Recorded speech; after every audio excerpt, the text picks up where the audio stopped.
Está acá Lilita Carrió, vamos a empezar hablando con ella. ¿Y cómo estás, Lilita? Bien, buen día.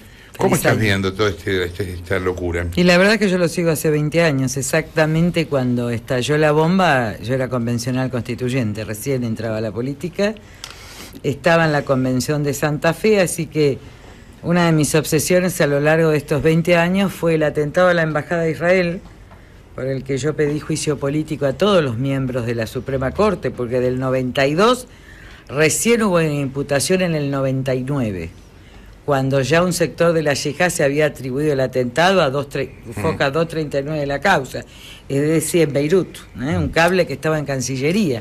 De modo que también ahí hubo un encubrimiento colosal, y cuando yo le pregunté a un embajador israelí de la época de Menem, me dijo, ya lo resolvimos nosotros. Pues yo le pregunté por qué no se presentaron como querellantes. Esa es una etapa muy oscura. Y la otra es a partir del atentado de la AMIA. En realidad yo leí la causa, porque en su momento leí parte de la causa, de las fotocopias originales. Bueno, acá está Gaby Levina, que en ese momento estábamos juntos en ese tema, porque él es de la comunidad. Lo que está claro es que a partir de la primera intervención todo lo toma la CIDE de Anzoregui. Porque acá hay que entender ya la interna de la CIDE desde siempre, si no, no se entiende el caso. En Anzoregui está puesto, hoy está por encubrimiento agravado, junto con Menem y junto con Berajas, para encubrir el atentado. Y después se forma una comisión bicameral que también está para encubrir el atentado, donde está toda la política, a tal punto que yo en el 97 pido entrar. Yo era la candidata a Consejo de la Magistratura y entonces le habíamos acordado con Melchor Cruchaga que él iba al Consejo y yo a la AMIA, porque yo me daba cuenta que ahí había un secreto terrible. Bueno, fui la única absolutamente vetada, pero impugné. Dije que en el dictamen del 99 yo digo que encubre Galeano y que encubre la Policía Federal, porque ya había visto esto. En ese momento estaba Berajas, todo el mundo de acuerdo con esto. Lo cierto es que había dos líneas de investigación desde siempre. Una línea de investigación llevaba a Rabani. Rabani tiene muchos indicios en la causa y pruebas en la causa. Rabani se demuestran muchos vínculos y no es incompatible con la pista siria Rabani tampoco, porque es desconocer el Medio Oriente, entender que solo es Irán o solo es Siria, etcétera. Rabani está vinculado con todo, está vinculado con el poder, está vinculado con sectores sirios. Rabani era el encargado, creo, cultural de la embajada, sí, claro. Y es un personaje central que ahora aparece negociando en condición de prófugo, que esto es lo que lo hace más loco, hablando con funcionarios del gobierno y con gente que hablaba en nombre de la presidenta. Con funcionarios del gobierno y de negocios, además. De negocios. De impunidad y del negocio del petróleo y de la agricultura. Pasa que uno se escandaliza porque no quiere ver lo obvio en su momento. Cuando llega el acuerdo, entonces viene Kirchner. Cristina nunca hizo de la pista siria nada. Hay 3 hojas en los dictámenes, pero, por ejemplo, cuando quieren investigar a Klosik, Cristina ese dictamen de la minoría no lo firma porque estaban con Dualde en el 99. Así que hay mucha mentira en esto y mucho encubrimiento, incluso de lo que yo viví en el Parlamento Nacional, que compromete a todos los partidos políticos, incluso al Frepaso, porque estaba Chacho también en esa bicameral. Era como un pacto secreto, que es donde se ve la entrega de dinero a Tejeldín por parte de Galeano. A partir de la entrada de Kirchner, pero había 2 líneas en la CIDE, esto hay que entender. El grupo Patria, que estaba por una pista, y el grupo de Estiuso, que estaba por la otra pista, que era la pista iraní. De modo tal que desde el inicio Estiuso se enfrenta con Galeano, esto hay que decirlo, y habla de que están encubriendo la otra pista. En esto uno puede querer o no querer a Estiuso, pero la cuestión fue así. Es más, cuando se descubre toda la maniobra de Galeano, la que le pide el juicio político y la acusadora ante el Consejo de la Magistratura, la Marcela Rodríguez de la Coalición Cívica. Cuando asume Kirchner, cambia la estrategia, se enamora de Estiuso. Esto es así. Cristina había denunciado a Estiuso y él se enamora de Estiuso, van por la pista iraní, sostienen esta política internacional, avanzan en la causa, lo dice el propio Nisman. Dice, ¿a quién se le puso Kirchner? Lo dijo anoche en un programa. Kirchner le dijo que en materia de inteligencia internacional trabaje con Estius. Me disculpas un segundo, porque está Nisman en línea, justamente. Alberto Nisman, fiscal especial del caso AMIA. ¿Qué tal, Nisman? Jorge Granata le habla. Buen día, Jorge. ¿Cómo está usted? Un placer saludarlo. Bien, también para mí. Mire, vamos a hacer un acuerdo público. Yo no le voy a hacer ninguna pregunta con respecto a la investigación de la causa anterior, porque usted sabe que yo tengo diferencias y me parece que hoy eso no es el objetivo de central, periodísticamente hablando. Es muy importante que usted haya pedido la indagatoria de la Presidenta y yo quiero que usted le cuente a la gente por qué hizo esto y qué pruebas tiene para haberlo hecho. Perfectamente, bueno, aceptado obviamente. Concretamente lo que tenemos probado es que acá hubo una decisión de organizar, negociar y acordar la impunidad de los responsables, o por lo menos vamos a llamar los acusados iraníes en el atentado de AMIA. ¿Cómo surge todo esto? Acá tenemos lo que se ha conocido como el famoso memorándum de entendimiento. Ya a esta altura discutir si es bueno o si es malo, ya todo el mundo sabe que lo que piensa cada uno no importa. Se está presentando ese documento como el inicio de un proceso de negociación para destrabar la causa, cuando en realidad, más allá que no sirve para eso, la realidad es que el memorándum es la culminación de un proceso delictivo que termina con la impunidad de toda esta gente. Una vez que se logran hacer determinadas cuestiones, como es personal de la Secretaría de Inteligencia de la Presidencia de la Nación, y me tengo que referir así, personal, no puedo decir ni el número ni qué hacían, porque la ley lo prohíbe a los ciudadanos por ahora, más allá que pedir el levantamiento del secreto para que la ciudadanía lo pueda saber. Cuando personal de la Secretaría de Inteligencia de la Nación directamente organiza la introducción de una pista falsa en la causa. El memorándum se firma en enero del 2013. Yo ya tengo escuchas porque teníamos un teléfono intervenido por otro tema que yo le voy a explicar de meses antes, donde ya en noviembre del 2012, cuando todavía el memorándum no existía, ya estaba arreglada, que se iba a imputar en la causa AMIA a una conexión de fachos locales. Se había contratado para ¿Hay conversaciones grabadas que testifican eso? Absolutamente, o sea... ¿Podemos decir entre quiénes? ¿Cómo? ¿Podemos decir entre quiénes? Hablan prácticamente, concretamente de esto, habla Esteche, habla Delía y habla Khalil. Bien, hay una... espere, vamos, si usted tiene 10 minutos, vamos charlándolo de a poco porque me interesa. Yo lo sigo. Hay mucha gente que me preguntaba ayer y hoy también, asombrados, ¿por qué Esteche? O sea, ¿de dónde sale el vínculo de Esteche con esto? Porque uno diría que es un personaje marginal de la política, de un grupo muy filtrado por los servicios, porque de 10 de Quebracho, 9 deben ser de los servicios y 1 de Quebracho. Pero ¿por qué Esteche habla de esto? Mire, justamente yo reflexionaba con un periodista que en mi ignorancia política, si se quiere, yo lo tenía Esteche, por lo que leía en los diarios, como un hombre, digamos, de trinchera, de violencia, de todo esto. Hay que escucharlo hablar. No lo quiero levantar demasiado, pero es un hombre que algo de inteligencia tiene, muy elaborado. Usted lo escucha hablar y lo convoca en Esteche, primero porque está muy vinculado a este personal de la Secretaría de Inteligencia, y es quien acerca a Héctor Irimia para armar esta hipótesis falsa.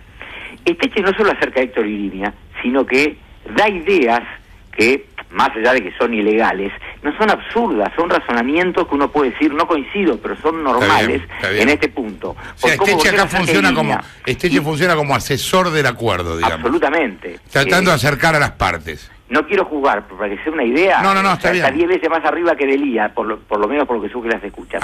Él dice, esta hipótesis está bárbara, que sacamos a Irán, tenemos que meter a alguien, porque si no esto no cierra. Yo conozco a un abogado que fue fiscal de la causa AMIA. Le preguntan ignorantemente, ¿quién es el actual? No, el actual no, ese, bueno, imagínese las cosas que dicen de mí.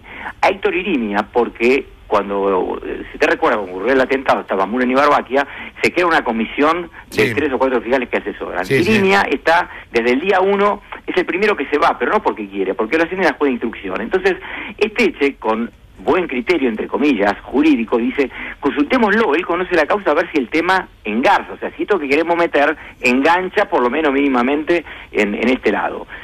Y se generan muchas conversaciones y reuniones donde Irimia aporta muchísimo. A ver si lo podemos interpretar así. O sea, acá hay desde el comienzo, digamos, desde la elaboración ideológica de este plan, la idea de ilegalidad, porque si no, esto se hubiera manejado por las embajadas, digamos.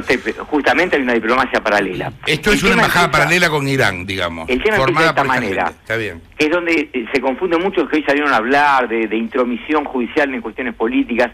Argentina, en determinado momento, y esto debo ser honesto de mi parte, ya lo he dicho, cómo ha colaborado políticamente el gobierno de Néstor Kirchner, fundamentalmente los cancilleres, en cuanto simplemente a no meterse en la causa y apoyar políticamente lo que estábamos. Hay un cambio terrible con Cristina Fernández de Kirchner, que ocurre justamente al poco tiempo que fallece Néstor.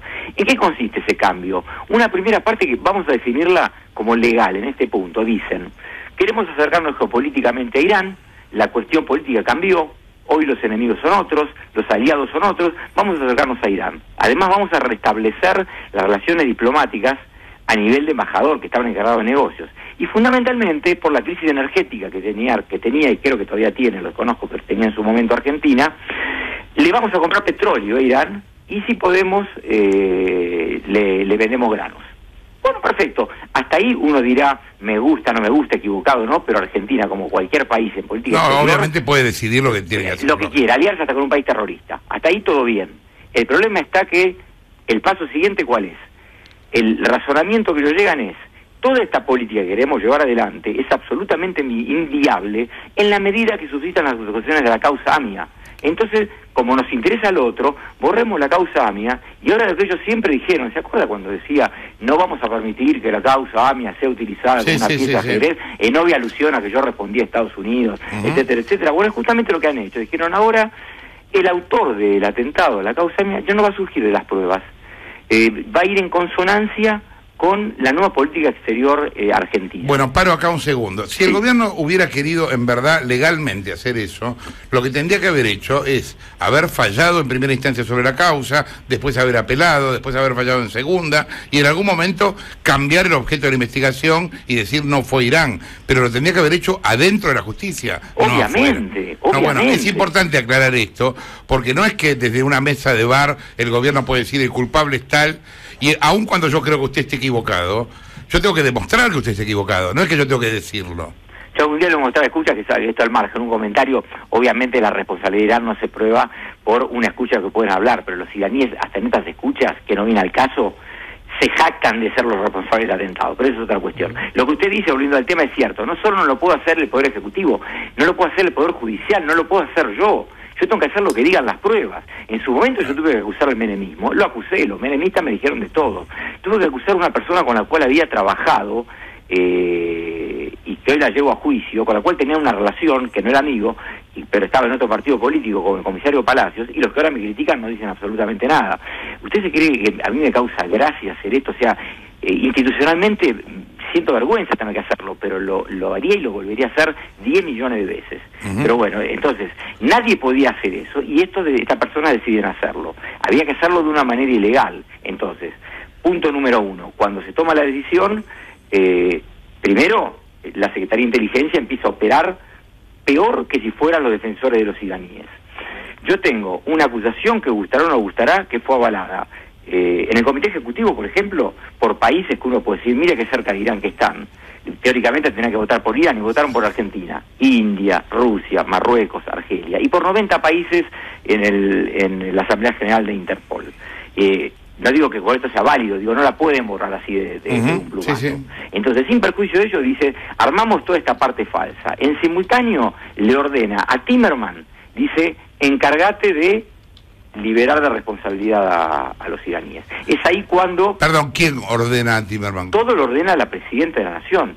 Pero cuando yo hablo de escucha, imagínense una escucha como un informe de inteligencia. En la medida que no logro corroborarlo, no lo uso, porque yo también en la escucha puedo decir, juego en el Barcelona. No, lógico. Ahora, la Presidenta no está en las escuchas personalmente. La Presidenta no habla con nadie. O sea, no habla... ¿Quién habla en nombre de la Presidenta en ese tema? Ni siquiera habla con Delía, es Andrés Larroque, que sí habla con Delía. Pero aparte lo dicen, pero no solo lo dicen, queda aprobado. El representante en la Secretaría de Inteligencia es una persona absolutamente allegada. Acá no hablo de líneas, es allegada a la Presidenta. Tiene datos de la Presidenta que solamente lo pueden tener sus allegados, más allá de decir va a hacer tal cosa y la hace, me ordenó tal otra. O sea, está absolutamente claro. ¿Quién es esa persona? No, justamente si digo cuántos son y quién cometió delito. Yo lo que he hecho es, hoy he firmado un oficio pidiendo el levantamiento del secreto, porque esta es información reservada por la ley de inteligencia, que si yo o cualquier persona lo nombro, comete un delito. Hasta tengo que decir personal de la Secretaría de Inteligencia, pero obviamente que está identificada, y obviamente que es uno de los que he acusado. Bien, entonces se ponen de acuerdo, el primer paso es decirle a Timerman... Andá y arreglá tal cosa. Bien. ¿Y después? Yo no puedo dar detalles porque no lo tengo de cómo fue la reunión, pero sí por las conclusiones que se arregló. Está bien. El interés de Argentina era absolutamente comercial, para eso le ofrece la desincriminación a los iraníes. Los iraníes les interesa el tema del comercio del trigo, pero como un medio, no como un fin. A los iraníes, más que lo desincriminen, que les importaba que le bajen las órdenes de captura. Porque... Y esto no solo está aprobado en esta... Claro, les impedía moverse en el mundo. Sino que aparte me lo han dicho a mí en Interpol, doctor, que a nosotros nos acuse cualquier país de terrorista. Ni nos importa. El problema es Bajiri, por ejemplo, cuando fue a Bolivia, y le doy un caso reciente. Un iraní con pedido de captura, Rezaji, personaje importante, fue un candidato presidencial, que obviamente no ganó, pero personaje importante, quería viajar a Corea del Sur. Recibimos hace unos meses una comunicación de Interpol Corea del Sur, concretamente, doctor, fulano de tal pidió autorización, preguntó si podía viajar. ¿Ustedes les sigue interesando la captura? Obviamente contesté que sí. Bueno, Rezaji no terminó viajando. Se cree que le hará mucha gracia que haya hecho eso. Entonces, el objetivo era eso, que Irán busque bajar las circulares rojas. Es hasta en cierta forma lógico porque lo hace en su propio beneficio. El problema es que hubo un acuerdo secreto, yo no puedo decir si firmado o no, con Argentina, de que Argentina iba a colaborar con esa bajada de las circulares rojas. Y que eso era lo que iba a motorizar todo el acuerdo. Por eso nada de esto arrancó. No solo surge de las escuchas, surge de los permanentes insultos a Timerman porque no cumplió con lo acordado, el trato discriminatorio de cómo este ruso de mierda se comprometió a bajar las circulares rojas y no pudo, etcétera, etcétera, etcétera, etcétera. ¿En qué momento entra Debido en esta historia? Debido entra en simultáneo cuando se creía que las circulares rojas se bajaban, o sea, entre enero del 2013 y marzo del 2013, cuando, como decía, se creía que las circulares rojas se bajaban y ya se empezaba a arreglar el tema del comercio. Cuando se hablaba Nisman, cuando se hablaba del tema del comercio, se hablaba de empresas, para decirlo de algún modo, legales o públicas. Justamente, Debido lo que dice es, más allá de varias cosas que le voy a decir, para avanzar en todo esto necesitamos que se firme el memorándum. Vos sabés bien, le contestan que Timerman se comprometió a determinadas cosas que ya no cumplió, así que espera un poquitito. O sea, yo hasta ahora lo que tengo probado para empezar, no digo que el día de mañana no cambie, pero así como acuso fuertemente a una persona, tengo que decirlo respecto a otra, tengo probado una activa intervención en un tema comercial de Debido, pero no que Debido supiera o sospechara de que esto era para llamarlo rápidamente, zafar a los iraníes. No digo que no, pero no lo tengo. Entonces, por eso, bueno, ¿qué se arregla? Reuniones por pedido de la presidenta, donde asiste Debido, que mantiene permanente contacto a Khalil, que es el referente iraní, la persona más importante de Irán en Argentina, inclusive más importante que el encargado de negocios, el que decide quién es el funcionario de mayor jerarquía en Irán en Argentina, donde dice, bueno, ya quedé con Julio, te comento, va a ir una delegación de YPF, donde discuten dónde hacer el primer encuentro, si en Caracas o en Beirut. Acuerdan que el primero iba a ser en Caracas, Venezuela, y el segundo en Beirut. Iban a viajar Delia, iba a viajar Esteche, como también Esteche viajó a Irán, no sé si ustedes se acuerdan, junto con Delia. Una pregunta, las comunicaciones con Rabani también son desde el comienzo de esta historia. Claro. Ahora, Rabani estaba prófugo. El tema fue así. ¿Rabani sigue estando en Argentina? No. El teléfono se interviene hace 8 años. Por eso después de un minuto también me gustaría hablar, que guerra de los servicios, que esto. Yo vengo trabajando en este dictamen, escribiendo ya el dictamen, 2 años y medio. El teléfono está intervenido hace 8. ¿Sabe cómo está intervenido? No por el memorándum. Yo tranquilamente por las facultades que tengo, por la resolución del doctor, que no fue Rigui, de la anterior gestión, Casal, podría, si que hubiera querido investigar el memorándum. Pero debo reconocer, no fue así. De casualidad nos enteramos. ¿Por qué? Porque en esos teléfonos que intervenimos en el año 2008, luego de las capturas, teníamos información de que por esos teléfonos podían hablar iraníes prófugos. Entonces, ¿cuál es nuestro objetivo?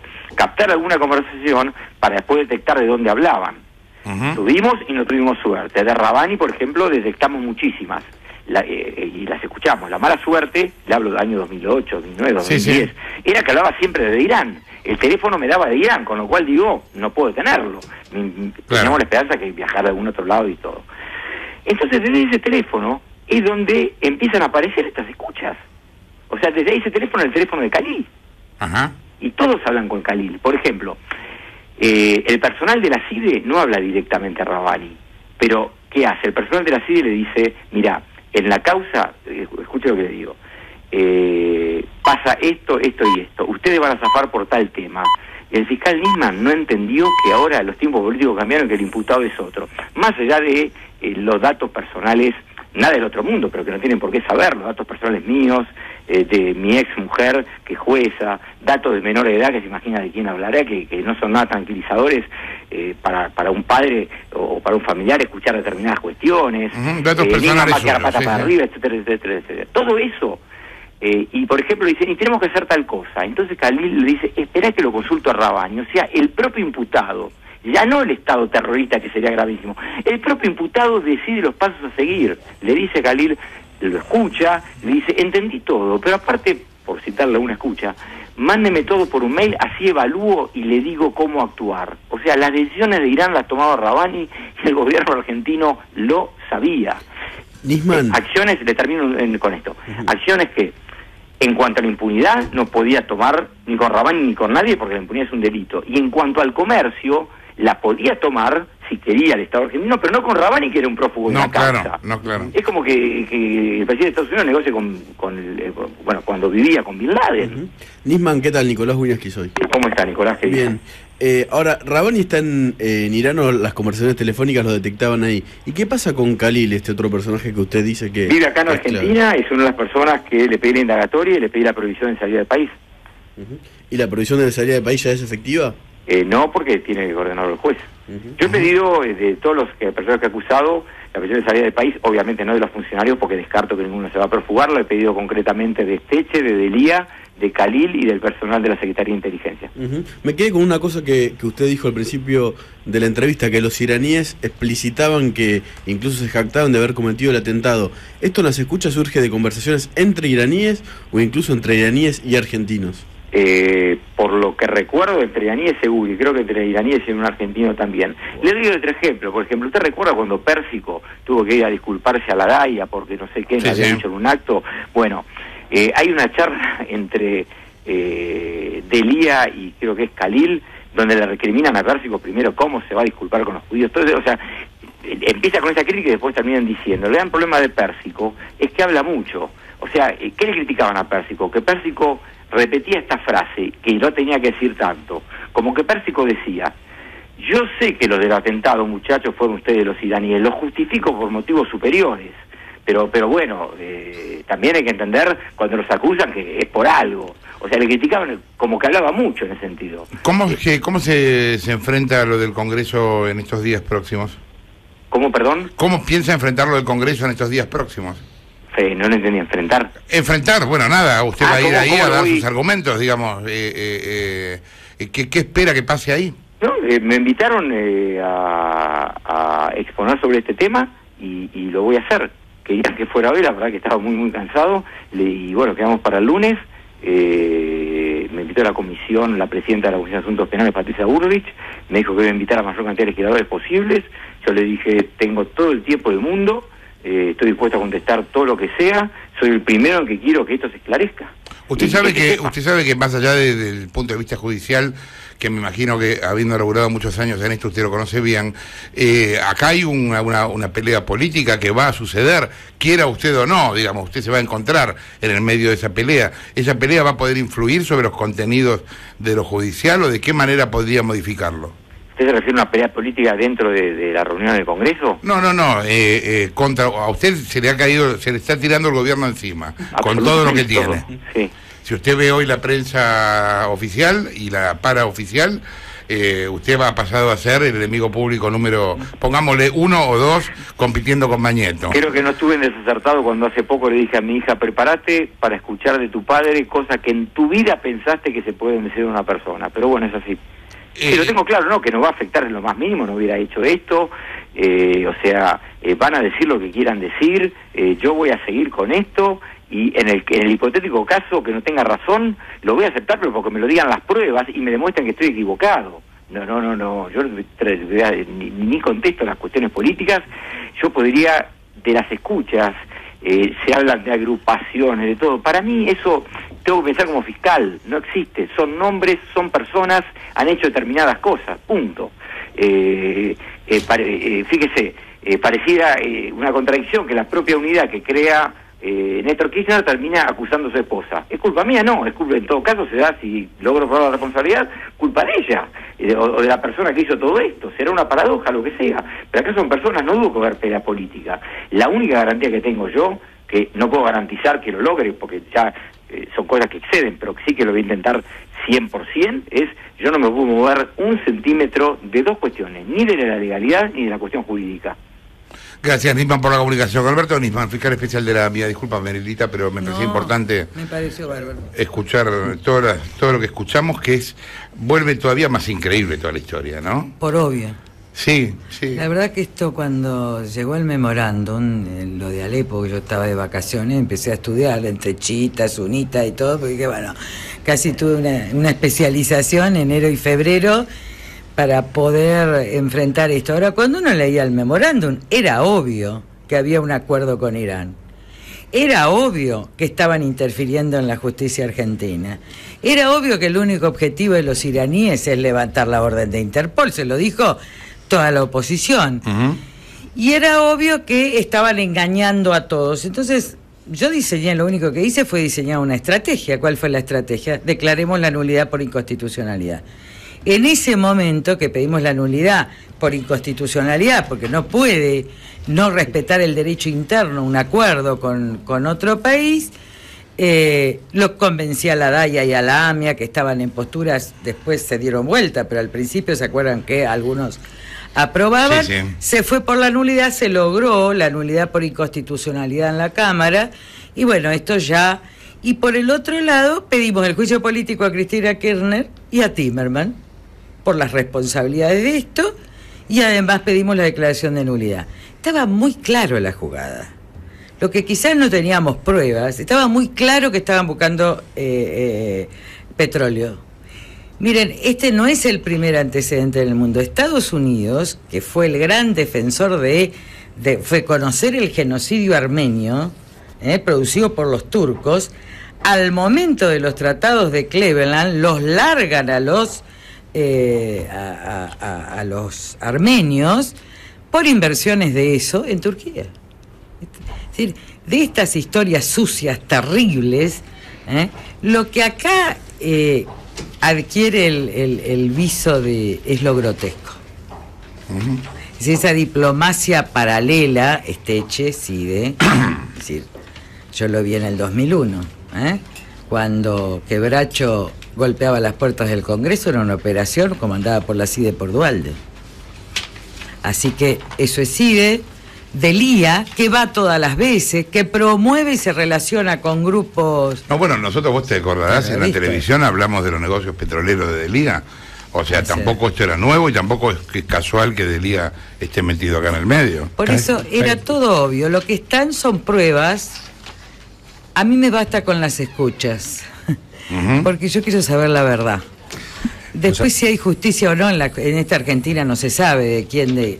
Mire, están elevados a juicio el juicio por encubrimiento agravado del presidente Menem, de Anzorregui y de Beraja. Que me conteste la justicia por qué no llega a juicio oral si hace 3 años que está elevado a juicio.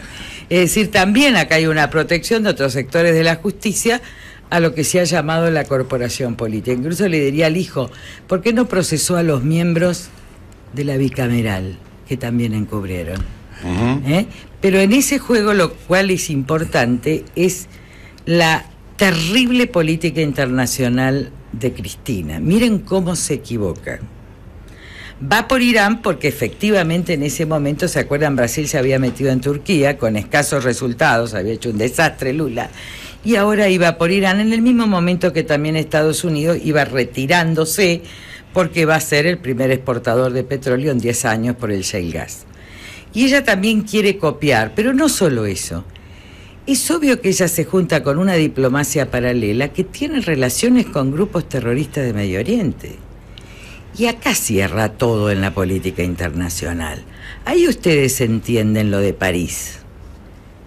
Porque Eve de Bonafini no se pronuncia, porque ella no manda misión oficial, y porque Timmermans tiene que ir a título personal, que tiene el rasgo de imbécil absoluto. Bueno, yo me preguntaba lo mismo. Einstein decía que no sabe si el universo es infinito, pero que la estupidez es infinita. Nos preguntábamos acá la semana pasada si había terrorismo bueno y terrorismo malo, justamente en esa lógica. Que evidentemente Cristina en algún lugar no podía condenarlo porque significaba condenar un montón de cosas que nunca condenó. Así es. Bueno, esto creo que nos queda parte de esta verdad. Hay que seguir estos pasos. Bergoglio es un estadista internacional. Cuando él dice la tercera guerra mundial en pedazos, que ahora adquiere relevancia, hay que hacerle entender a la sociedad que la nueva guerra no es entre estados, no es tradicional, no hay ejércitos. La nueva guerra es terrorismo, es en el medio, no son los musulmanes, son los terroristas musulmanes, porque pobres los musulmanes hoy. Entonces, todo este tipo de cosas, ¿a quiénes beneficia? A la ultraderecha fascista, nazista en Alemania o en Francia. ¿A quién favorece? A Le Pen. ¿Dónde terminamos? Estas guerras están como entramadas en distintos territorios, y también hay que entender una cosa, que armamentismo y terrorismo tienen lazos por abajo. No es casual que los republicanos estén tratando de voltear a Obama porque se retira de la guerra. Porque la industria armamentista sostiene el Partido Republicano. No es casual que Putin financia a Le Pen. Miren cómo se va armando todo el sistema. Ahora, ¿dónde está la presidenta Cristina Kirchner? Esto es importante, a veces no se da importancia a temas que un año después tienen una trascendencia mundial increíble. Cristina va a dar impunidad a los iraníes, pero después sigue con el Schwab a Rusia, Estado autoritario, y libre mercado, que va a ser la primera potencia mundial, y acuerdo estratégico con Putin, Estado autoritario. Yo recuerdo, y estuve leyendo estos días, creo que la posición más clara antes del nazismo en la Argentina, que fue la de Marcelo T. Alvear, incluso en contra de los irigoyenistas. Dijo, solo se puede hacer alianzas con países democráticos. En momentos de oscuridad mundial solo se puede hacer alianzas con países democráticos. Miren lo que está haciendo la presidenta. En momentos de oscuridad mundial está haciendo alianzas con China y Rusia. Miren, ser neutral hoy es ser terrorista. Esto tengo claro. Yo no comparto que se burlen las figuras sagradas. Y esto no significa por eso que yo prohíba la libertad de expresión. Yo no comparto eso. Me parece que en una situación de humanismo como el que estamos, lo mejor es no hacer esas cosas, porque ofende. Pero eso no habilita a matar a nadie ni a violentar la libertad de expresión en ningún lado. Entonces, en realidad yo no soy Charlie, porque yo no hubiera hecho ese dibujo, pero Charlie es la humanidad. Es decir, no puede matar. Este es el mandamiento. Y me parece que nosotros tenemos que ir tomando posiciones más fuertes y que los candidatos a presidente tienen que tomar posiciones más fuertes. Pero el Papa ha dicho algo impresionante hace 3 meses y él está viviendo la situación. No solo dijo y reiteró la Tercera Guerra Mundial en pedazos. Dijo, en 2 años y medio me voy al Padre. Y la más seria amenaza hoy para generar el conflicto global es el Papa. Porque de lo otro que se olvida en el hecho de París es que no solo se tocó la imprenta, y todo el mundo omite que se tocó un mercado kasher. Un mercado, ¿saben lo que es? Donde se come la comida judía. Entonces son hechos muy importantes donde estamos fuera, pero no estamos fuera. Lo peor es que estamos por abajo con estas diplomacias paralelas, insensatas, groseras, burdas y vulgares en el otro lugar, en el peor lugar de la historia.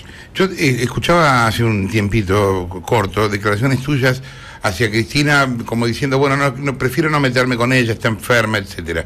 ¿Esto te hace reformular un poco el tema de...? Yo hablo de política internacional. Yo quiero que termine mi mandato, no estoy haciendo campaña, nada. Yo solo voy a hablar de cuestiones nacionales hasta que tenga el programa y empiece la campaña, que va a ser en ese periodo. Yo no comparto esto de andar de campaña permanente porque se te pasan hechos esenciales del mundo.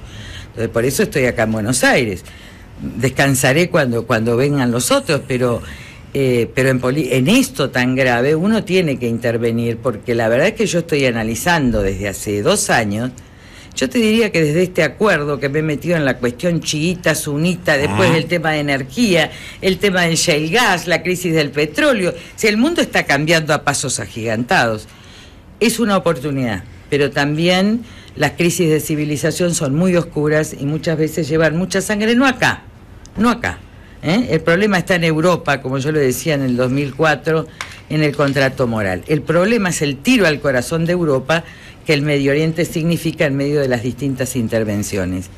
Pero lo que está claro es que lo impensado es que un orden democrático, supuestamente constitucional y republicano, que esto no es, esté jugando con la basura del mundo y del terrorismo mundial. ¿Pensás que se equivoca el gobierno bajándole el tono a esto, comparando con Mar del Plata? A mí me parece que igual que la dictadura, cuando había crisis, ¿se acuerdan al final de la dictadura? Cuando vino la estatización de la deuda de Cavallo, los militares decían, pero está lleno Mar del Plata. Esto se dice siempre. Ahora, relativizar un tema como este, yo creo que la destitución de Estiuso, yo no tengo nada con los servicios, no creo en estos servicios, nunca tuve trato, pero la destitución de Estiuso es porque ya sabían que venía este dictamen. Sí, pensamos lo mismo en eso. Está claro, si fue preventivo, porque si estaba porque dentro, el gobierno se enteró de esto. Porque si estaba adentro iban a tener que echarlo, entonces ahora lo pueden culpar, pero miren, ya no hay culpas, porque ¿saben qué pasa? Todos conocen todo. Entonces cada vez está más pesado y bueno, a mí me gusta esto, ¿no? Porque desde el punto de vista de la estrategia, de todos los que son las teorías estratégicas, hay una que es muy paradojal. Y es en realidad que los regímenes se agotan por contradicción entre los propios socios. Que después la va a tomar Mao, pero que en realidad está en el Antiguo Testamento. Me parece que esto es lo que está estallando la vieja sociedad kirchnerista con Massa, kirchnerista con Estiuso, y al estallar sale la verdad. Y esto es bueno para el país que viene. ¿Se imagina a Cristina declarando una indagatoria por esto? Miren, la verdad que Cristina va a declarar por muchas cosas. La pretensión transitoria esta de Gil Carbó, etcétera, que yo no le doy la importancia que le dan otros, porque Gil Carbó va a ser condenada, porque nadie puede garantizar impunidad, porque esto parece la ley de amnistía de la dictadura, que quería decir autoamnistía de los delitos. No va a haber, no lo puede lograr, y creo que es una fuga, una ficción. Claro que va a ser indagada, y claro que va a tener que hacerse justicia, pero tiene que terminar el mandato, porque una república en serio tiene que salir de elecciones libres y no de apuros de grupos económicos. Gracias, Lilita, por haber estado acá. Lilita Carrió, son las 11:18. Yo tengo que hacer lo que digan las pruebas. En su momento yo tuve que acusar al menemismo. Lo acusé, los menemistas me dijeron de todo. Tuve que acusar a una persona con la cual había trabajado y que hoy la llevo a juicio, con la cual tenía una relación, que no era amigo, pero estaba en otro partido político, como el comisario Palacios, y los que ahora me critican no dicen absolutamente nada. ¿Usted se cree que a mí me causa gracia hacer esto? O sea, institucionalmente siento vergüenza tener que hacerlo, pero lo haría y lo volvería a hacer 10 millones de veces. Pero bueno, entonces, nadie podía hacer eso, y esta persona decidieron hacerlo. Había que hacerlo de una manera ilegal. Entonces, punto número 1, cuando se toma la decisión, primero, la Secretaría de Inteligencia empieza a operar peor que si fueran los defensores de los iraníes. Yo tengo una acusación que gustará o no gustará, que fue avalada en el Comité Ejecutivo, por ejemplo, por países que uno puede decir, mire qué cerca de Irán que están. Teóricamente tendrían que votar por Irán y votaron por Argentina, India, Rusia, Marruecos, Argelia, y por 90 países en la Asamblea General de Interpol. No digo que con esto sea válido, digo, no la pueden borrar así de un plumazo. Sí. Entonces, sin perjuicio de ello, dice, armamos toda esta parte falsa. En simultáneo, le ordena a Timerman, dice, encárgate de liberar de responsabilidad a los iraníes. Es ahí cuando... Perdón, ¿quién ordena a Timerman? Todo lo ordena la presidenta de la Nación. Pero cuando yo hablo de escucha, imagínense una escucha como un informe de inteligencia. En la medida que no logro corroborarlo, no lo uso, porque yo también en escucha puedo decir juego en el Barcelona. No, lógico. Ahora, la presidenta no está en las escuchas personalmente. La presidenta no habla con nadie. O sea, no habla. ¿Quién habla en nombre de la ¿Quién habla en nombre de la presidenta en este tema? Ni siquiera habla con Delía, es Andrés Larroque, que sí habla con Delía. Pero aparte lo dicen, pero no solo lo dicen, queda aprobado. El representante en la Secretaría de Inteligencia es una persona absolutamente allegada. Acá no hablo de líneas, es allegado a la presidenta. Tiene datos de la presidenta que solamente lo pueden dar sus allegados, más allá de decir va a hacer tal cosa y la hace, me ordenó tal otra. O sea, está absolutamente claro. ¿Quién es esa persona? Justamente si digo cuántos son y quién cometió delito.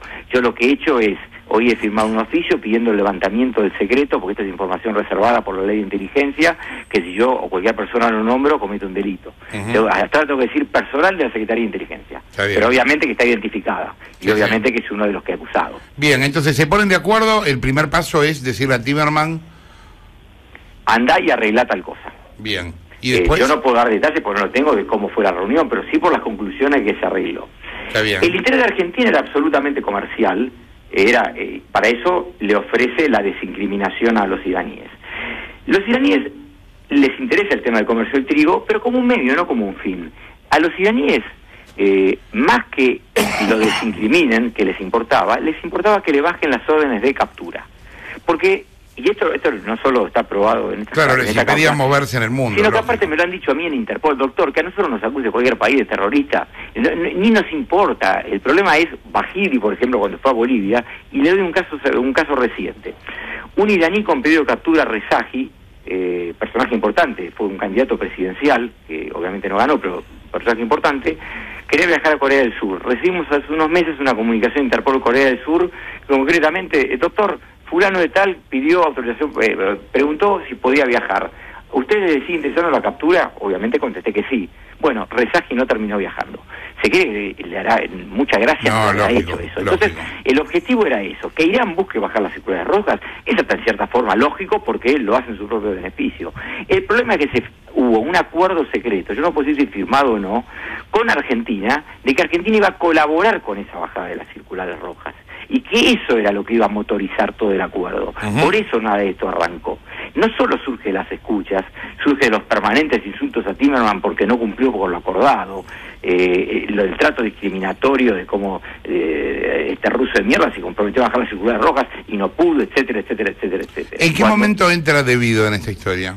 Debido entra en simultáneo cuando se creía que las circulares rojas se bajaban, o sea, entre enero del 2013 y marzo del 2013, cuando, como decía, se creía que las circulares rojas se bajaban y ya se empezaba a arreglar el tema del comercio. Cuando se hablaba de, perdón, Nisman, cuando se hablaba del tema del comercio se hablaba de empresas, para decirlo de algún modo, legales o públicas. Estado, ya justamente, Debido lo que dice es, más allá de varias cosas que le voy a decir, para avanzar en todo esto necesitamos que se firme el memorándum. Vos sabés bien, le contestan que Timerman se comprometió a determinadas cosas que ya no cumplió, así que espera un poquitito.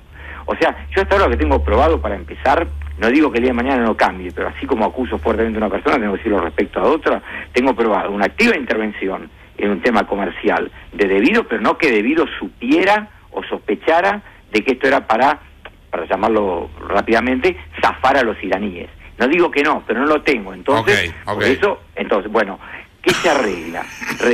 Reuniones por pedido de la presidenta donde asiste Debido, que mantiene permanente contacto a Khalil, que es el referente iraní, la persona más importante de Irán en Argentina, inclusive más importante que el encargado de negocios, el que decide quién es el funcionario de mayor jerarquía en Irán en Argentina, donde dice, bueno, ya quedé con Julio, te comento, va a ir una delegación de YPF, donde discuten dónde hacer el primer lugar, el primer encuentro, si en Caracas o en Beirut.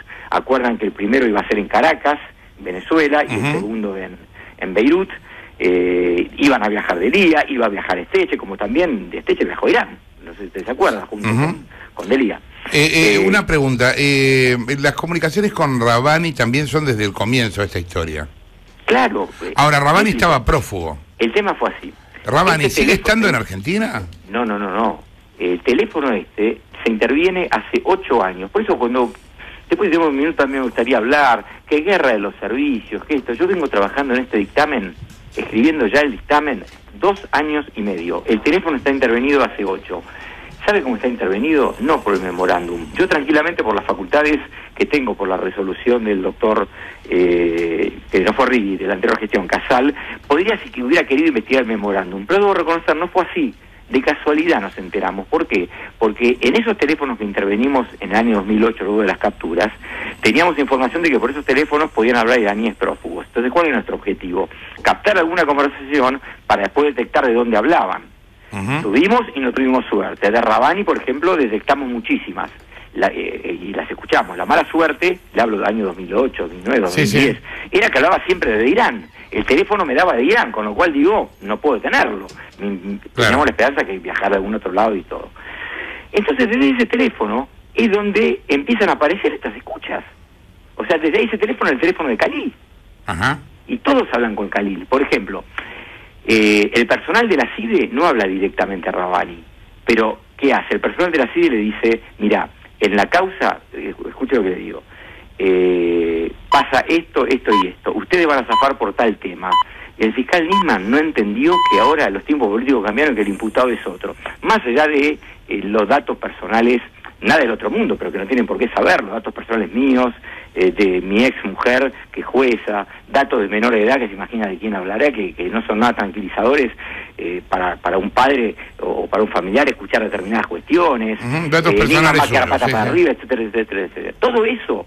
Y por ejemplo dicen, y tenemos que hacer tal cosa. Entonces Khalil le dice, espera que lo consulto a Rabani. O sea, el propio imputado, ya no el Estado terrorista, que sería gravísimo, el propio imputado decide los pasos a seguir. Le dice Khalil, lo escucha, le dice, entendí todo, pero aparte, por citarle una escucha, mándeme todo por un mail, así evalúo y le digo cómo actuar. O sea, las decisiones de Irán las tomaba Rabani y el gobierno argentino lo sabía. Nisman. Acciones, le termino con esto, acciones que en cuanto a la impunidad no podía tomar ni con Rabani ni con nadie, porque la impunidad es un delito. Y en cuanto al comercio, la podía tomar si quería el Estado argentino, pero no con Rabani, que era un prófugo de la causa. Claro. Es como que el presidente de Estados Unidos negocie bueno, cuando vivía con Bin Laden. Nisman, ¿qué tal? Nicolás Wiñaski soy. ¿Cómo está, Nicolás? Bien. Ahora, Rabani está en Irán, o las conversaciones telefónicas lo detectaban ahí. ¿Y qué pasa con Khalil, este otro personaje que usted dice que... Vive acá en Argentina, es una de las personas que le pedí la indagatoria y le pedí la prohibición de salida del país. ¿Y la prohibición de salida del país ya es efectiva? No, porque tiene que ordenarlo el juez. Yo he pedido de todos los personas que he acusado la prohibición de salida del país, obviamente no de los funcionarios, porque descarto que ninguno se va a perfugar. Lo he pedido concretamente de Esteche, de Delía, de Khalil y del personal de la Secretaría de Inteligencia. Me quedé con una cosa que usted dijo al principio de la entrevista, que los iraníes explicitaban que incluso se jactaban de haber cometido el atentado. ¿Esto en las escuchas surge de conversaciones entre iraníes o incluso entre iraníes y argentinos? Por lo que recuerdo, entre iraníes seguro, y creo que entre iraníes y un argentino también. Le doy otro ejemplo. Por ejemplo, ¿usted recuerda cuando Pérsico tuvo que ir a disculparse a la DAIA porque no sé qué le había dicho en un acto? Bueno, hay una charla entre Delía y creo que es Khalil, donde le recriminan a Pérsico primero cómo se va a disculpar con los judíos. Entonces, o sea, empieza con esa crítica y después terminan diciendo, el gran problema de Pérsico es que habla mucho. O sea, ¿qué le criticaban a Pérsico? Que Pérsico repetía esta frase, que no tenía que decir tanto, como que Pérsico decía, yo sé que los del atentado, muchachos, fueron ustedes los iraníes, los justifico por motivos superiores, pero bueno, también hay que entender cuando los acusan que es por algo. O sea, le criticaban como que hablaba mucho en ese sentido. ¿Cómo se enfrenta lo del Congreso en estos días próximos? ¿Cómo, perdón? ¿Cómo piensa enfrentarlo del Congreso en estos días próximos? No lo entendí, enfrentar. Enfrentar, bueno, nada, usted va a ir ahí a dar sus argumentos, digamos. ¿Qué espera que pase ahí? No, me invitaron a exponer sobre este tema y lo voy a hacer. Querían que fuera hoy, la verdad que estaba muy cansado, y bueno, quedamos para el lunes. Me invitó a la comisión, la presidenta de la Comisión de Asuntos Penales, Patricia Burrich, me dijo que iba a invitar a la mayor cantidad de legisladores posibles. Yo le dije, tengo todo el tiempo del mundo, estoy dispuesto a contestar todo lo que sea, soy el primero en que quiero que esto se esclarezca. Usted sabe que más allá del punto de vista judicial, que me imagino que habiendo laburado muchos años en esto, usted lo conoce bien, acá hay una pelea política que va a suceder, quiera usted o no, digamos, usted se va a encontrar en el medio de esa pelea. ¿Esa pelea va a poder influir sobre los contenidos de lo judicial o de qué manera podría modificarlo? ¿Usted se refiere a una pelea política dentro de la reunión del Congreso? No, a usted se le está tirando el gobierno encima, con todo lo que tiene. Sí. Si usted ve hoy la prensa oficial y la paraoficial, usted ha pasado a ser el enemigo público número, pongámosle 1 o 2, compitiendo con Mañeto. Creo que no estuve en desacertado cuando hace poco le dije a mi hija, prepárate para escuchar de tu padre cosas que en tu vida pensaste que se pueden decir de una persona. Pero bueno, es así. Sí, lo tengo claro, ¿no? Que no va a afectar en lo más mínimo, no hubiera hecho esto, van a decir lo que quieran decir, yo voy a seguir con esto, y en el hipotético caso que no tenga razón, lo voy a aceptar, pero porque me lo digan las pruebas y me demuestran que estoy equivocado. No, yo ni contesto las cuestiones políticas. Yo podría, de las escuchas, se hablan de agrupaciones, de todo. Para mí eso, tengo que pensar como fiscal, no existe, son nombres, cuando en realidad, más allá que no sirve para eso, la realidad es que el memorándum es la culminación de un proceso delictivo que termina con la impunidad de toda esta gente. Una vez que se logran hacer determinadas cuestiones, como es personal de la Secretaría de Inteligencia de la Presidencia de la Nación, y me tengo que referir así, personal, no puedo decir ni el número ni qué hacían, porque la ley lo prohíbe a los ciudadanos por ahora, más allá que pedir el levantamiento del secreto para que la ciudadanía lo pueda saber. Cuando personal de la Secretaría de Inteligencia de la Nación directamente organiza la introducción de una pista falsa en la causa. El memorándum se firma en enero del 2013. Yo ya tengo escuchas porque teníamos un teléfono intervenido por otro tema que yo le voy a explicar de meses antes, donde ya en noviembre del 2012, cuando todavía el memorándum no existía, ya estaba arreglada, que se iba a imputar en la causa AMIA a una conexión de fachos locales. Se había contratado para ¿hay conversaciones grabadas que testifican eso? Absolutamente, o sea... ¿Podemos decir entre quiénes? ¿Cómo? ¿Podemos decir entre quiénes? Hablan prácticamente, concretamente de esto, habla Esteche, habla Delía y habla Khalil. Bien, hay una... espere, vamos, si usted tiene 10 minutos, vamos charlándolo de a poco porque me interesa. Yo lo sigo. Hay mucha gente que me preguntaba ayer y hoy también, asombrados, ¿por qué Esteche? O sea, ¿de dónde sale el vínculo de Esteche con esto? Porque uno diría que es un personaje marginal de la política, de un grupo muy filtrado por los servicios, porque de 10 de Quebracho, 9 deben ser de los servicios y 1 de Quebracho. Pero ¿por qué Esteche habla de esto? Mire, justamente yo reflexionaba con un periodista que en mi ignorancia política, si se quiere, yo lo tenía Esteche, por lo que leía en los diarios, como un hombre, digamos, de trinchera, de violencia, de todo esto. Hay que escucharlo hablar. No lo quiero levantar demasiado, pero es un hombre que algo de inteligencia tiene, muy elaborado. Usted lo escucha hablar y lo convoca en Esteche, primero porque está muy vinculado a este personal de la Secretaría de Inteligencia, y es quien acerca a Héctor Irimia para armar esta hipótesis falsa. Esteche no solo acerca a Héctor Irimia, sino que da ideas que, más allá de que son ilegales, no son absurdas, son razonamientos que uno puede decir, no coincido, pero son normales está bien. En este punto. O sea, Esteche acá funciona como asesor del acuerdo, digamos. Absolutamente. Tratando de acercar a las partes. No quiero jugar, pero para que sea una idea, no, está bien. Está 10 veces más arriba que Delía, por lo menos por lo que surge las escuchas. Mire. Él dice, esta hipótesis está bárbara, que sacamos a Irán, tenemos que meter a alguien, porque si no esto no cierra. Yo conozco a un abogado que fue fiscal de la causa AMIA. Le preguntan ignorantemente quién es el actual. No, el actual no, ese, bueno, imagínese la cosa que dicen de mí.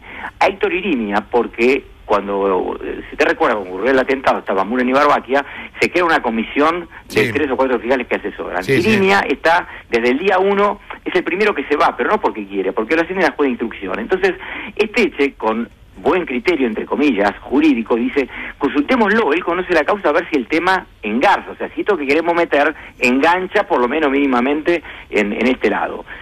Y se generan muchas conversaciones y reuniones donde Irimia aporta muchísimo. A ver si lo podemos interpretar así. O sea, acá hay desde el comienzo, digamos, desde la elaboración ideológica de este plan, la idea de ilegalidad, porque si no, esto se hubiera manejado por las embajadas, digamos. Justamente hay una diplomacia paralela. Esto es una embajada paralela con Irán, digamos. El tema empieza de esta manera. Está bien. Es donde se confunde mucho, que hoy salieron a hablar de intromisión judicial en cuestiones políticas. Argentina, en determinado momento, y esto debo ser honesto de mi parte, ya lo he dicho, cómo ha colaborado políticamente el gobierno de Néstor Kirchner, fundamentalmente los cancilleres, en cuanto simplemente a no meterse en la causa y apoyar políticamente lo que estábamos. Hay un cambio terrible con Cristina Fernández de Kirchner, que ocurre justamente al poco tiempo que fallece Néstor. ¿En qué consiste ese cambio? Una primera parte que vamos a definirla como legal en este punto. Dicen, queremos acercarnos geopolíticamente a Irán, la cuestión política cambió, hoy los enemigos son otros, los aliados son otros, vamos a acercarnos a Irán. Además vamos a restablecer las relaciones diplomáticas a nivel de embajador, que estaban encargados de negocios. Y fundamentalmente por la crisis energética que tenía y creo que todavía tiene, lo conozco, pero tenía en su momento Argentina, le vamos a comprar petróleo a Irán y si podemos le vendemos granos. Bueno, perfecto. Hasta ahí uno dirá, me gusta, no me gusta, equivocado, ¿no? Pero Argentina, como cualquier país en política... No, obviamente puede decidir lo que tiene que hacer. Lo que quiera, aliarse hasta con un país terrorista. Hasta ahí todo bien. El problema está que el paso siguiente, ¿cuál es? El razonamiento que ellos llegan es, toda esta política que queremos llevar adelante es absolutamente inviable en la medida que suscitan las cuestiones de la causa AMIA. Entonces, como nos interesa al otro, borremos la causa AMIA, y ahora lo que ellos siempre dijeron, ¿se acuerda cuando decía, no vamos a permitir que la causa AMIA sea utilizada como una pieza de ajedrez, en obvia alusión a que yo respondí a Estados Unidos, etcétera, etcétera? Bueno, es justamente lo que han hecho. Dijeron, ahora, el autor del atentado, la causa AMIA, ya no va a surgir de las pruebas.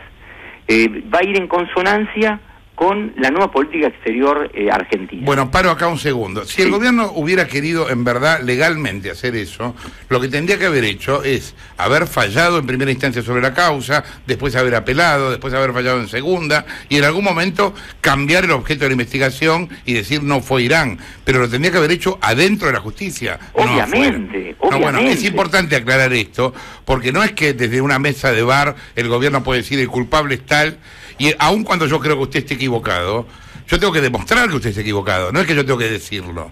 Yo un día lo mostraba, escucha, que sabe esto al margen, un comentario, obviamente la responsabilidad no se prueba por una escucha que pueden hablar, pero los iraníes, hasta en estas escuchas, que no viene al caso, se jactan de ser los responsables del atentado, pero eso es otra cuestión. Lo que usted dice, volviendo al tema, es cierto, no solo no lo puedo hacer el Poder Ejecutivo, no lo puedo hacer el Poder Judicial, no lo puedo hacer yo. Está acá Lilita Carrió, vamos a empezar hablando con ella.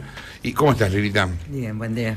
¿Cómo estás viendo toda esta locura? Y la verdad es que yo lo sigo hace 20 años, exactamente cuando estalló la bomba, yo era convencional constituyente, recién entraba a la política, estaba en la convención de Santa Fe, así que una de mis obsesiones a lo largo de estos 20 años fue el atentado a la Embajada de Israel, por el que yo pedí juicio político a todos los miembros de la Suprema Corte, porque del 92 recién hubo una imputación en el 99. Cuando ya un sector de la yihad se había atribuido el atentado a Foca 239 de la causa, es decir, en Beirut, un cable que estaba en Cancillería. De modo que también ahí hubo un encubrimiento colosal, y cuando yo le pregunté a un embajador israelí de la época de Menem, me dijo, ya lo resolvimos nosotros. Pues yo le pregunté por qué no se presentaron como querellantes. Esa es una etapa muy oscura. Y la otra es a partir del atentado de la AMIA. En realidad yo leí la causa, porque en su momento leí parte de la causa, de las fotocopias originales. Bueno, acá está Gaby Levina, que en ese momento estábamos juntos en ese tema, porque él es de la comunidad. Lo que está claro es que a partir de la primera intervención todo lo toma la CIDE de Anzoregui. Porque acá hay que entender ya la interna de la CIDE desde siempre, si no, no se entiende el caso. En Anzoregui está puesto, hoy está por encubrimiento agravado, junto con Menem y junto con Berajas, para encubrir el atentado. Y después se forma una comisión bicameral que también está para encubrir el atentado, donde está toda la política, a tal punto que yo en el 97 pido entrar. Yo era la candidata a Consejo de la Magistratura y entonces le habíamos acordado con Melchor Cruchaga que él iba al Consejo y yo a la AMIA, porque yo me daba cuenta que ahí había un secreto terrible. Bueno, fui la única absolutamente vetada, pero impugné dije que en el dictamen del 99 yo digo que encubre Galeano y que encubre la Policía Federal porque ya había visto esto. En ese momento estaba Berajas, todo el mundo de acuerdo con esto. Lo cierto es que había dos líneas de investigación desde siempre. Una línea de investigación lleva a Rabani. Rabani tiene muchos indicios en la causa y pruebas en la causa. Rabani se demuestran muchos vínculos y no es incompatible con la pista siria Rabani tampoco, porque es desconocer el Medio Oriente, entender que solo es Irán o solo es Siria, etcétera. Rabani está vinculado con todo, está vinculado con el poder, está vinculado con sectores sirios. Rabani era el encargado, creo, cultural de la embajada, sí, claro. Y es un personaje central que ahora aparece negociando en condición de prófugo, que esto es lo que lo hace más loco, prófugo, hablando con funcionarios del gobierno y con gente que hablaba en nombre de la Presidente. Con funcionarios del gobierno y de negocios, además. De negocios. De impunidad y del negocio del petróleo y de la agricultura.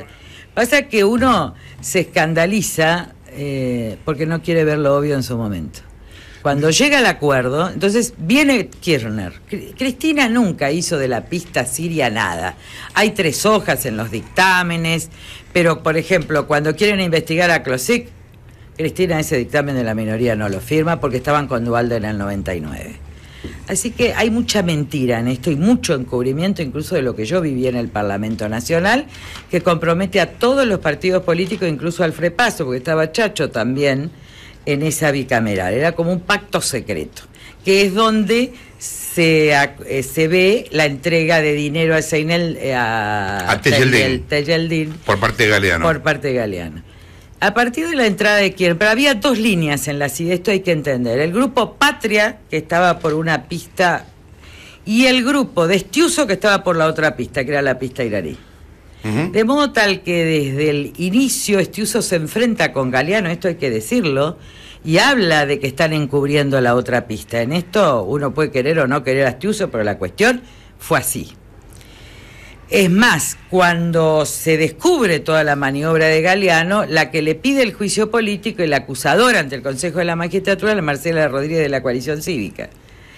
Cuando asume Kirchner cambia la estrategia, se enamora de Estiuso. Esto es así. Cristina había denunciado a Estiuso y él se enamora de Estiuso, van por la pista iraní, sostienen esta política internacional, avanzan en la causa, lo dice el propio Nisman. Dice, ¿a quién se le puso Kirchner? Lo dijo anoche en un programa. Kirchner le dijo que en materia de inteligencia internacional trabaje con Estiuso. Me disculpas un segundo, sí, porque está Nisman en línea, justamente. Alberto Nisman, fiscal especial del caso AMIA. ¿Qué tal, Nisman? Jorge Granata le habla. Buen día, Jorge. ¿Cómo está usted? Un placer saludarlo. Bien, también para mí. Mire, vamos a hacer un acuerdo público. Yo no le voy a hacer ninguna pregunta con respecto a la investigación de la causa anterior, porque usted sabe que yo tengo diferencias y me parece que hoy eso no es el objetivo de central, periodísticamente hablando. Es muy importante que usted haya pedido la indagatoria de la Presidenta y yo quiero que usted le cuente a la gente por qué hizo esto y qué pruebas tiene para haberlo hecho. Perfectamente, bueno, aceptado obviamente. Concretamente lo que tenemos probado es que acá hubo una decisión de organizar, negociar y acordar la impunidad de los responsables, o por lo menos vamos a llamar los acusados iraníes en el atentado de AMIA. ¿Cómo surge todo esto?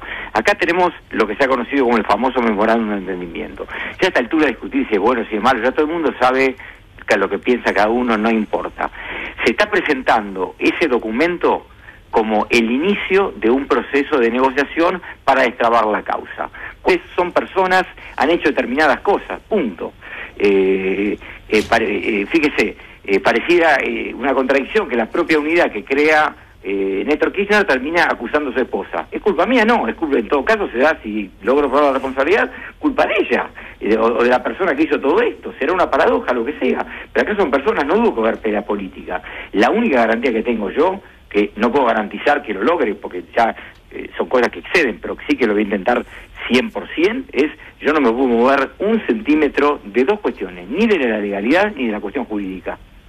Gracias, Nisman, por la comunicación. Alberto Nisman, fiscal especial de la AMIA. Disculpa, Merilita, pero me pareció importante escuchar todo lo que escuchamos, que vuelve todavía más increíble toda la historia, ¿no? Por obvio.